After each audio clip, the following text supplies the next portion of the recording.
who meant it tonight here? So we all know about MCU humor, or millennial writing, or whatever you want to call it. You know, that insincere, sarcastic writing where they constantly make jokes, even at the expense of serious moments, to the point where a lot of characters end up kind of melding together into one sarcastic blob, and serious moments are never really allowed to be serious, and stuff that could be serious is never really taken seriously. This has become quite a problem in the last decade or so, and there's one person a lot of people trace this back to: Joss Whedon. So in this video, I wanted to take a look at Joss Whedon's works, especially the ones that would have been influential in creating MCU humor, and looking back at what he did and just how valid it is to outright blame him for this. Now, to be upfront, this is not going to be covering Joss Whedon as a person. As someone who thought Joss Whedon was a jerk and a hypocrite long before it was trendy to hate him, I'm gonna have to just push that to the side. So I'm not going to be talking about any douchey things he's done as a person. This is looking at his work, specifically. So regardless if you don't like him as a person, trust me, I'm not really a big fan of him as a person either. We're gonna have to separate the art from the artist and just have this conversation specifically about Joss Whedon's work. Now, Joss Whedon is pretty darn famous. He's made Buffy, Angel, Firefly, Dr. Horrible sing-along blog, and pretty important for this conversation, the first Avengers movie. And something you might not have known is that Joss Whedon also worked on Toy Story. What?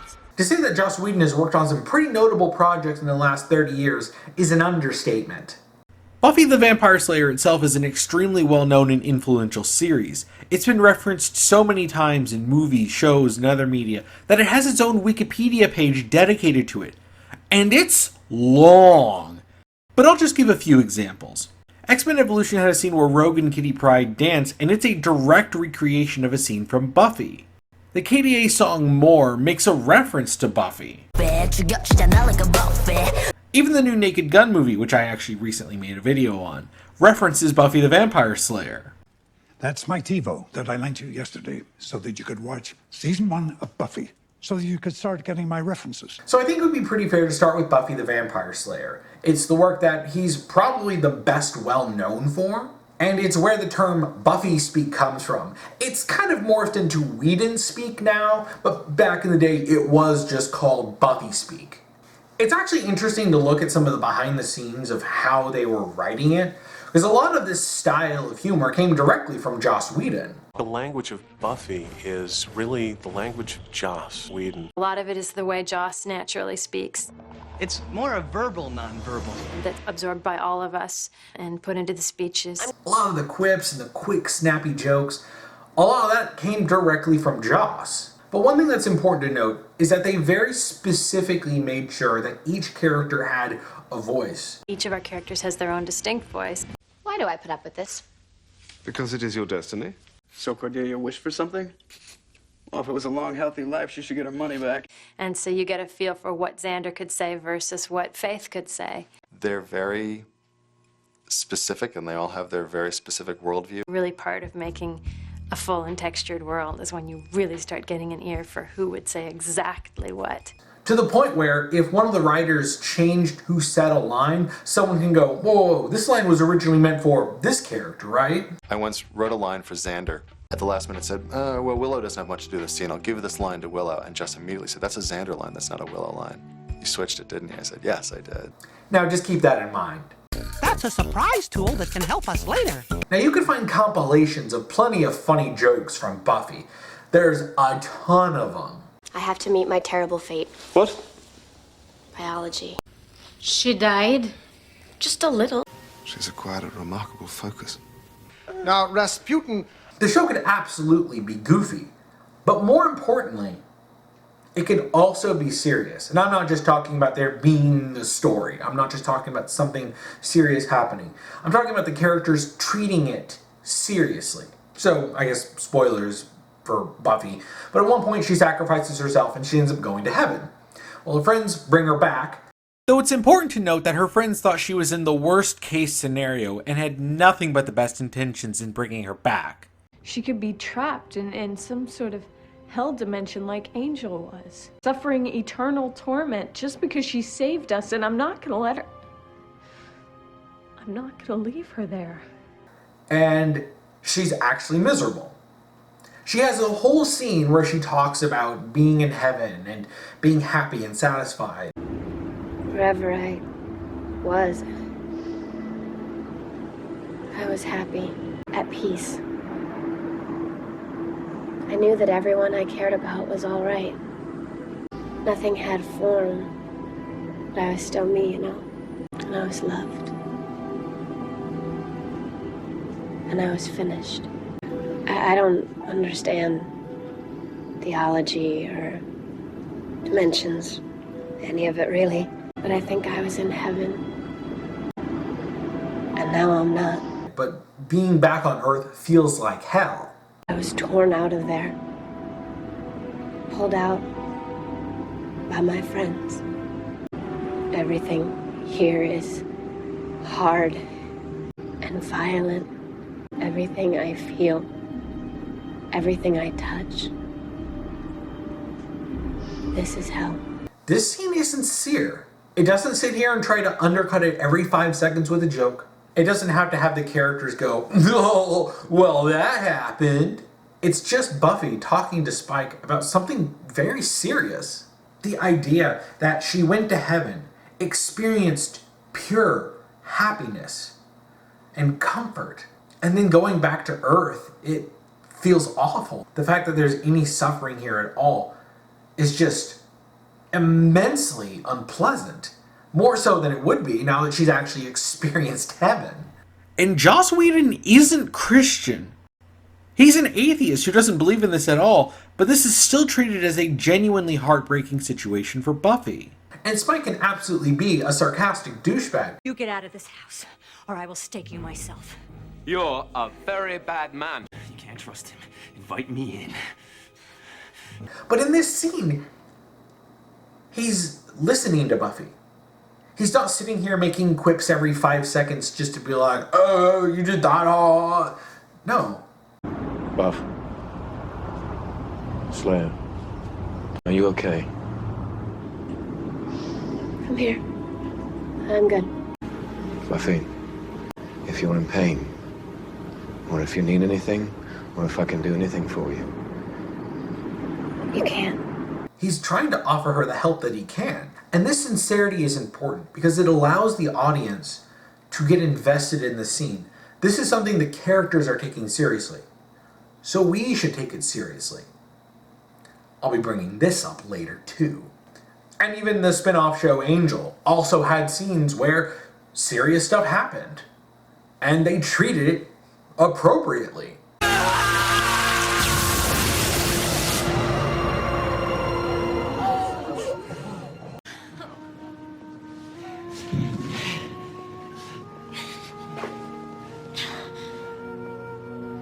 Our rates are low, but our standards are high.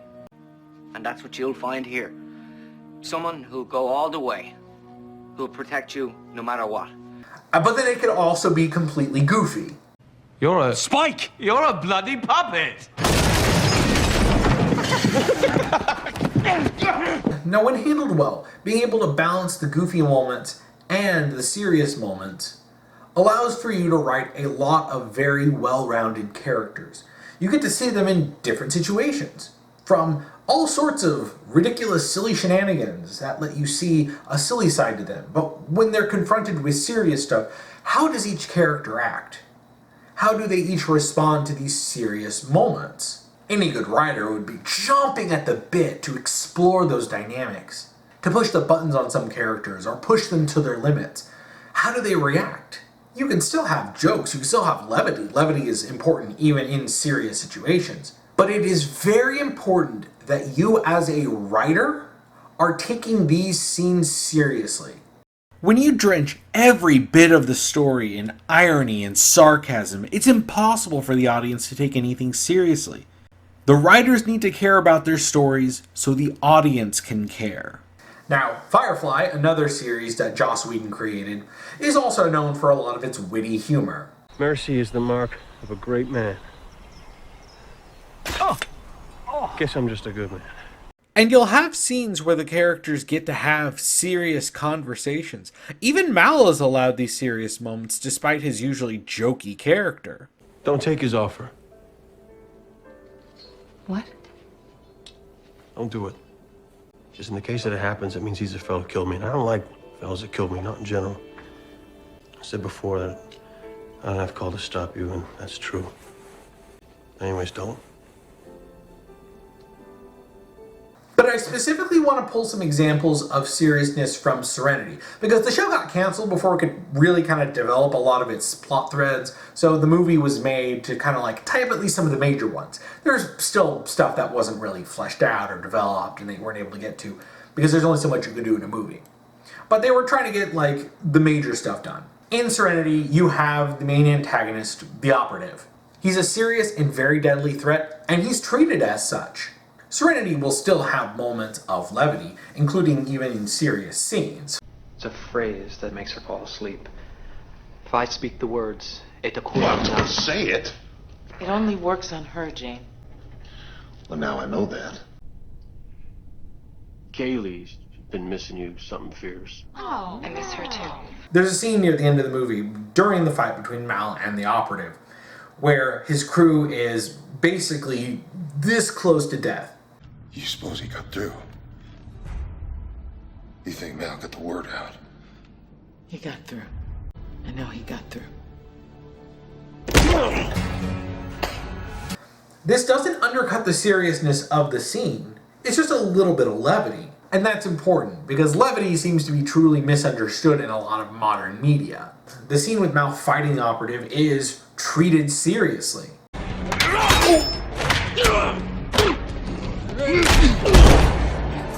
And when the Operative does his, kill blow, where he hits someone in a specific nerve and paralyzes them, and then he kills them with his sword, he does this on Mal, but then Mal gets the upper hand on him.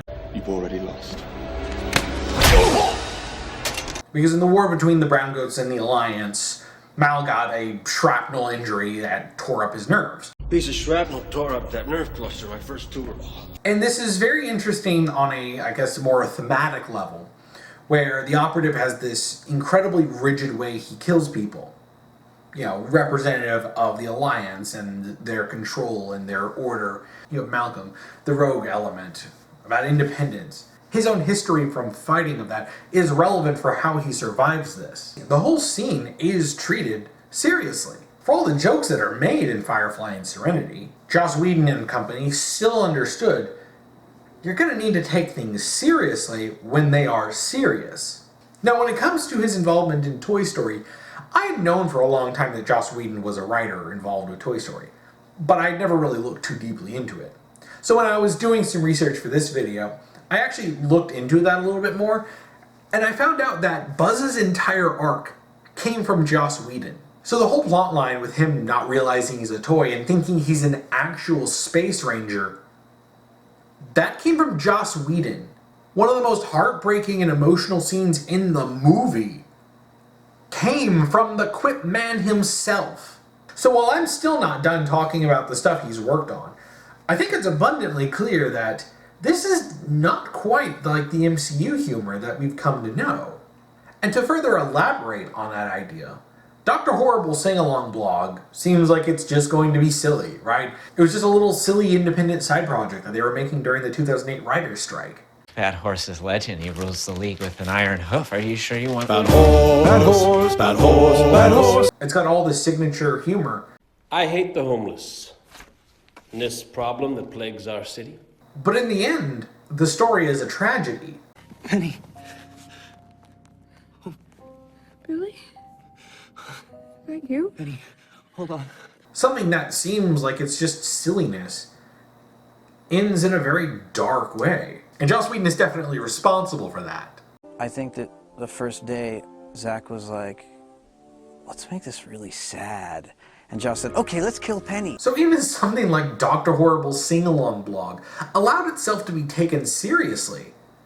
And it allowed you to see, oh, this is something actually deathly serious, and the characters take it seriously. What makes stories like this work is that the characters themselves act like they belong in the story.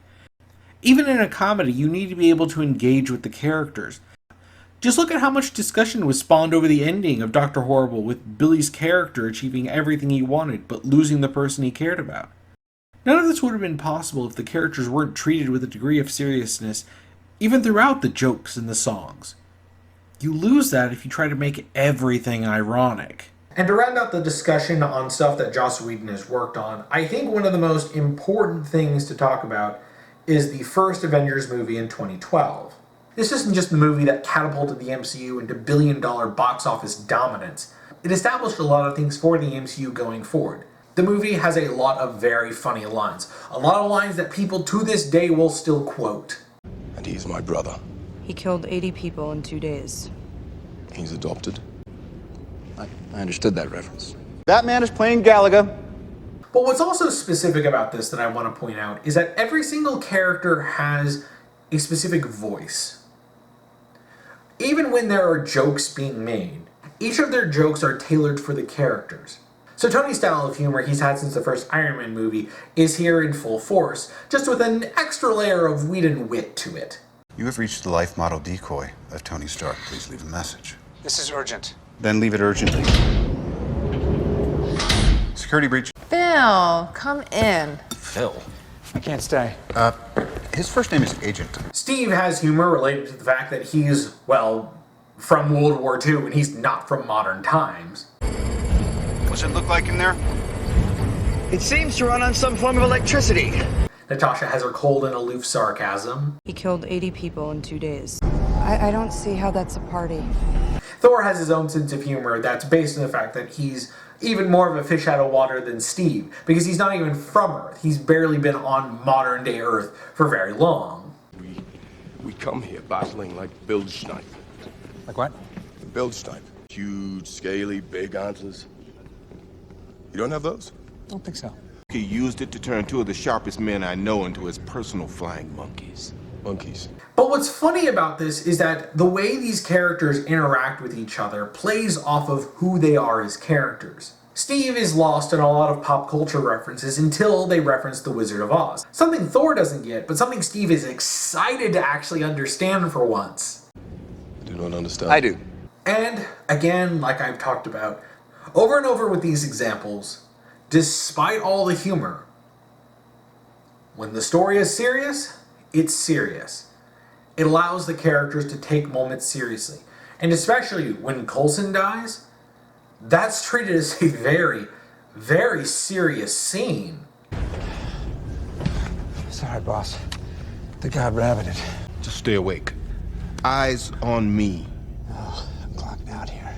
Not an option.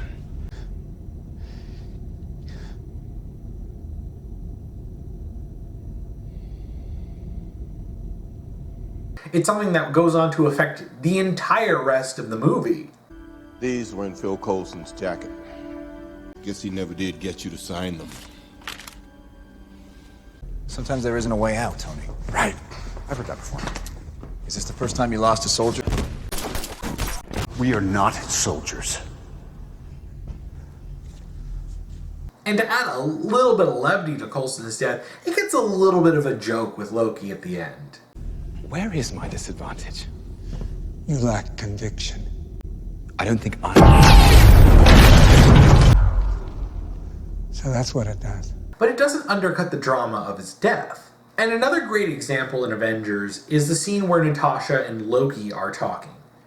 Natasha is trying to get information from him, and Loki is trying to torment her. It's an incredibly well-written scene. You have two very smart characters who are trying to one-up each other. Natasha, being a lifelong spy, is trying to play mind games with Loki, while Loki, a trickster god, is trying to play mind games with Natasha. It's really not that complicated. I got red in my ledger.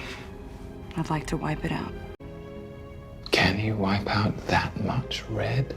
Dracov's daughter? Sao Paulo? The hospital fire? Barton told me everything. When Loki starts revealing that he knows some things about Natasha that are very personal, stuff he got from Clint, who is mind-controlled in the movie, you can tell this starts to get to her. Your ledger is dripping. It's gushing red, and you think saving a man no more virtuous than yourself will change anything? I won't touch Barton, not until I make him kill you. Slowly, intimately, in every way he knows you fear. And when he screams, I'll split his skull. You're a monster. Oh no. You brought the monster. The horrible thing she did as a Black Widow is something she's ashamed of.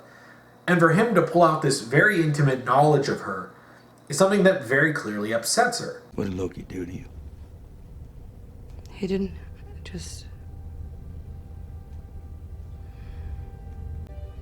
I've been compromised.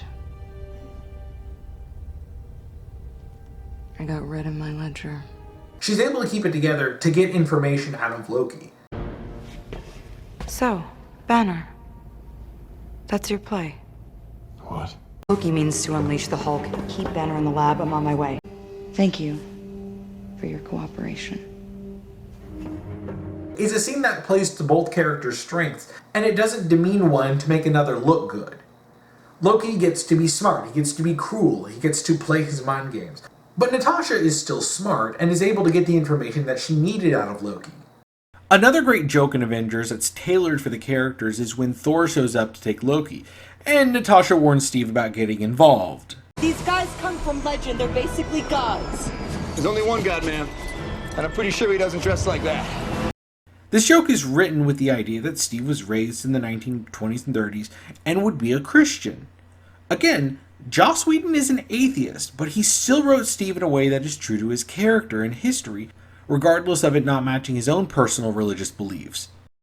Avengers overall is really good about distinguishing the characters, whether it be for jokes or for drama, such as Steve and Tony's conflict. On one hand, The Avengers is still one of the best MCU movies, and I still consider it my favorite MCU movie by far. Despite the fact that Joss Whedon ended up getting pushed out of any kind of leadership position in the MCU, that style would go on to influence a lot of the MCU afterwards. So many other writers are trying to chase the wit that Joss Whedon had in Avengers. So what you really ended up having was a lot of people who, frankly, didn't understand why Whedon's sense of humor worked, and tried to imitate it. This is not just something that has infected the MCU, but has infected a lot of different kinds of media over the years. It's increasingly become the case that a lot of writers are trying really hard to make their characters witty and sarcastic and quippy, even at the expense of actual storytelling. There's another difference between Spartans and Marines. Marines can be killed. Spartans aren't human. They're faster, stronger, smarter. They just keep on killing without mercy. Pause. I actually do like this. That the fact that they're scared shitless of Spartans. That's good. You in and out. Okay, show your tone deaf. That wasn't funny. That was meant to be serious. This isn't fucking. Is the MCU just ruining everything because everything's treated like a joke now? Yeah, like they're trying to be like jovial, and I'm like, yeah, but like you actually had what in isolation was a really good scene of an insurrectionist describing how they saw a Spartan, like, yeah. And then he's like, "Oh yeah, in or out, ha ha ha ha ha." Yeah, like why did the whole room laugh? Just have him chuckle, like anyway. Because he wanted to scare the kid. There are so many examples that I could pull from, but I will save you the cringe and the time and only put in a few. There are some really bad ones, like... Welcome to the ass, motherfuckers! And... Hello? Hello? Yep, I'm still here. Can he hear me? Hugs? He can. Skinny guy, kind of pasty. I can hear you. Can you hear me? You reach him, tell him Leia has an urgent message for him. I believe he's tooling with you, sir. About his mother. And who could forget the beautiful line from Ant-Man and the Wasp: Quantumania? I don't know what to be. Tell me what to be. I don't know, just don't be a dick. It's too late. Look at me. I'm such a dick. It's never too late to stop being a dick.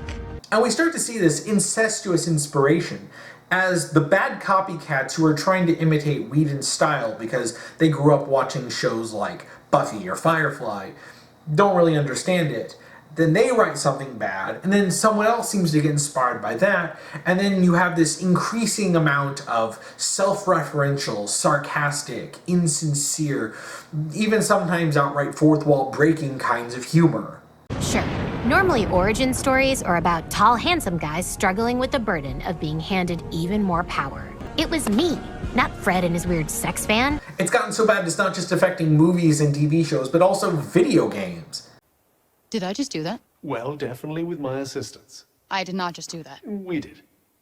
I just moved shit with my mind. Perhaps our connection has somehow awoken some abilities. I just moved shit with my mind. I just keep hearing I. I just moved shit with my freaking mind! Yeah, okay, that is something I do now. I do magic, talk to sentient cuffs, kill jacked up beasts. You know what? I'll probably fly next. Now you're just being ridiculous. Oh, that's too far. Good to know there's a line. If you could just master these new abilities, with my help, of course. Did you not just see me take out that gnarly beast? What sort of waffle maker can I get for $35? Presumably one that makes fucking waffles. Hey! Hey! The wage slave is back! How was your first day? Were the other mercenaries nice to you? You know, as far as hired killers go, I'd give them a 7. You look like you could use a mimosa. Thanks, Eli. Seriously, how's the job? It's the murder business. The fundamentals don't change, just the uniform. I can tell you love it. Okay. I don't have to love it. I have to pay my student loans. Amen. I jumped us here blind. We don't know where anyone is or how anything works. And now we're fighting some asshole who wants everyone chained. It's like hitting Andromeda all over again. Shield the bed. Don't make this about the whole initiative. We're here to help, and why am I the one defending your plan? I don't know. Well, wasn't expecting to fight an ogre today. Then again, I also didn't expect to learn that my gods are rampaging around and trying to end the world. Just one of those days. I think you're cute and I like seeing you up here. Oh my goodness, right? Or also, the accent. The accent is, I mean, it's not the only thing, but, okay, I should just go over there to the piloting thing. Kill me now. You remember when BioWare used to be something? We have to go back! And a really bad example of this actually comes from the Castlevania Nocturne show. Castlevania Nocturne is a terrible show with horrible, atrocious writing. But it's got this scene in it that really encapsulates just how bad things get when you don't know how to handle this type of witty, sarcastic writing. Now, I won't go into all of the deep context on this, but in this show, Richter Belmont has struggled with his powers and trauma and stuff, and he has a scene that's this big emotional climax for him, and he's going to wreck this demon, and you think, oh yeah, man, I like it, he's kicking butt, maybe he might deliver a really cool one-liner, and then this happens. I was going to say something witty and cutting and brutal before I finished you off. But fuck it. What the fuck what do you mean? How? How have you... Oh, man. You're just ruining it. You had this moment that could have been cool, but they were so desperate to be witty and clever that they're anything but. When you break it down, I think the biggest problem with this is that they lack any kind of sincerity. It's like they're afraid to be sincere. They refuse to engage in the media that they're writing in any kind of serious way. Having humor and comedy can be great, but when it comes at the expense of the actual story, you're not doing it right. There's a reason why I wanted to go through all these examples of stuff that Joss Whedon had worked on. You note that when there were scenes that were being serious, they weren't undercut. They weren't constantly interrupted just so that they can tell a joke. Now, to be fair, there are points in Joss Whedon's shows or movies where certain moments that start off serious are subverted for a joke. Joss Whedon has done this numerous times. It's been done in Buffy. Every being, every thought, every drop of hate. All right, I get it. You're evil. It's been done in Firefly. Jane. There's something the captain has to do for himself. No, it's not. Oh. It was even done in Avengers. How will your friends have time for me when they're so busy fighting you? This usually works. Well, performance issues, it's not uncommon. Twice, actually. I am a god, you dull creature, and I will not be bullied by that. But you walk a razor's edge when it comes to doing this. There's a time and a place for it, and you need to be aware of the times when doing it will completely ruin the moment and make the audience cringe, especially for extremely major and pivotal moments. The instances from Avengers that I brought up, Loki failing to brainwash Tony is immediately followed up by Loki just throwing him out the window. So Loki still gets to be a threat, and both Tony and Loki get to go at each other. Instead of it completely undercutting Loki before they even get to the actual big final fight, the two get to have a go at each other. The scene is more of a back and forth between Tony and Loki. For the one with Hulk, at this point, Loki is basically beaten, and we're very close to the actual end of the conflict. So after the crap Loki has been dealing with, he's just blustering at Hulk, and Hulk, being as strong as he is, just smacks him down. This idea itself of subverting serious moments, I think has caused a lot of lesser writers to fall flat on their face when they try to mimic the style, and think it means that you just can't take anything seriously. So anytime something serious does come up, you have to immediately cut it off with a joke. But for any subversive jokes that were done in Joss Whedon's stories, they would still be capable of having sincerity. They would very clearly pick and choose which scenes could be subverted for a joke, and which absolutely should not. The lack of sincerity in a lot of modern stories completely dampens the effects of the times that any of these writers try to actually have a really serious moment. Because with how they've written things, you struggle to care about the characters or the story. Joss Whedon and the other writers he's worked with were not afraid to be sincere. They allowed the characters they wrote to have moments where there's serious emotional drama, and struggles that are actually real for these characters. It's not just some wannabe relatability from some spoiled rich kid who never actually had to struggle or work for a day in their life. A lot of these newer writers may have watched Buffy growing up. They may have loved it and really enjoyed it and want to emulate that style. But it's clear that they never really understood why they liked it. And this is a problem. When you try to imitate something without understanding why it worked in the first place, you're never going to get anything more than a hollow attempt at copying it. There's plenty of other writers who have written witty characters without it being Whedon's style or something that's directly based on Whedon's style. He's finding the good in every situation, eh, Captain? Absolutely. If I didn't, I might end up like you. Hey, what's that supposed to mean? Did anybody else hear that? Did you hear that? No, Commander. Good. We have a lot of these people who get hired and they just write this slop that has become MCU humor or millennial writing. And when you have writers being careless with the humor, you just end up having every character be the same bland flavor of sarcastic. Well, I was born in a log cabin on rural Haitiana to simple but loving parents, just trying to... Wow, sarcasm. That's original. Everyone ends up sounding the same, and it starts to feel like every movie, show, or video game are just copy-pasting the same character over and over. And to really emphasize what I'm talking about when I keep bringing sincerity up over and over and over, just look at how that terrible Netflix Devil May Cry show adapted Lady telling the story of Sparta. This is something pulled directly from Devil May Cry 3, so we actually have a really good comparison for this. You've heard of it, haven't you? The Legend of Sparta? When I was young, my father would tell me stories about it. Long ago, in ancient times, a demon rebelled against his own kind for the sake of the human race. With his sword, he shut the portal to the demonic realm and sealed the evil entities off from our human world. The game has Lady just tell the story, which makes sense given her father had told her about it. The show tries really hard not to take it seriously, and it just ruins it. He was a demon knight, whatever that means. Big bad warrior, blah, blah, blah. Served as the right hand of Mundus. 2,000 years ago when our world was still connected to their shithole. And Mundus wasn't happy just ruling the shithole. Make slaves of us all. Typical demon shit. And I guess Sparta woke up one day and realized, hey, this is evil as fuck. He fought against Mundus. Kind of the least he could fucking do. Swearing doesn't make you cool. With all the insincerity and the swearing, you can really tell how bad this is because we have a one-to-one comparison with the game it's ripping off. It's insane how many modern writers have fallen into the same trap and not understood the style they so desperately seek to emulate. Now, with all this talk of bad examples, I think it's only fair to bring up a good example of something inspired by Joss Whedon.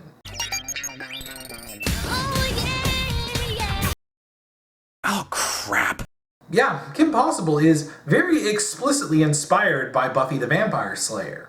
A lot about Kim was based on Buffy. And when you watch episodes of Kim Possible with that in mind, you start saying, oh yeah, it's very clear that a lot of the humor in the show is very inspired by Buffy speak. Excuse me, scary orb thing? Where are you taking us? Isn't that the high school? Prepare to be drained of all individuality and spirit. Yep, high school. The main difference here is that when they were copying that style, they understood what they were doing.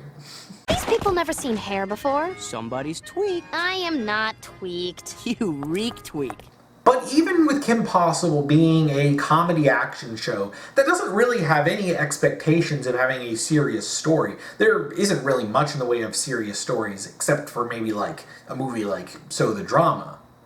But even in the moments where there was something serious going on, such as Ron trying to come to terms with his feelings for Kim and thinking, oh, well, I mean, we've been friends for so long, like, does this mess with, I mean, we're really close to each other, we get along, we're best friends. It's different now. I mean, there's something between us.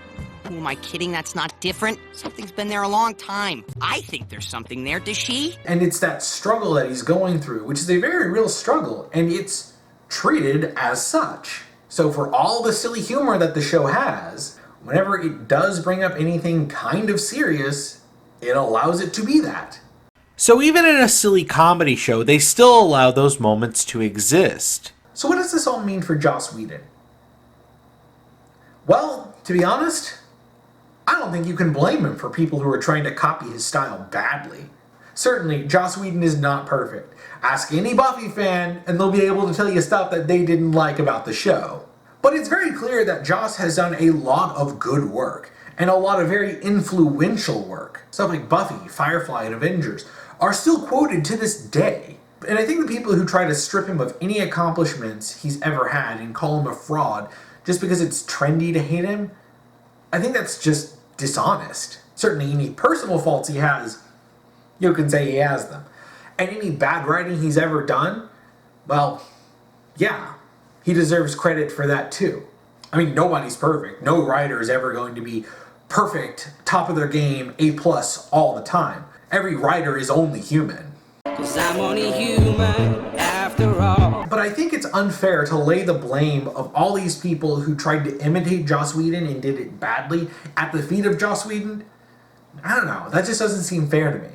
I'll criticize Joss Whedon's writing if I think he did something wrong, and I think anyone should. But he should also still be acknowledged as doing the important things he did. And honestly, as much of a jerk as he can be, he's still not even close to the worst person in Hollywood.